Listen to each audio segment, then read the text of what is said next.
সব কিছু ধরেন সিন্ডিকেট, এমনও আছে রাতের অন্ধকারে পেট্রোল পাম্প যে মালিকরা আছে টাকার বিনিময়ে সবাইকে তেল সাপ্লাই দিচ্ছে, অথচ আমরা সাধারণ জনগণ ভোগান্তিতে পড়ছি।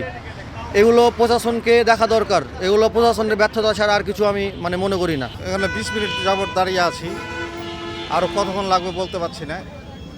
সামনে তেল দিয়েছে, দুটো সাইড আমরা ধরে সারিবদ্ধভাবে যাচ্ছি। তেলের লেগে আধা ঘন্টা ধরে লাইন করা আছে, লাইন দেওয়া আছে। এখন কতটুকু পাবো কি না বলতে পারছি না, যতক্ষণ না পাচ্ছি ততক্ষণ কিছু বলতে পারছি না। আর তেলের সংকট বা কি আমরা এটা বলতে পারবো না, আমরা সাধারণ লোক বলতে পারবো?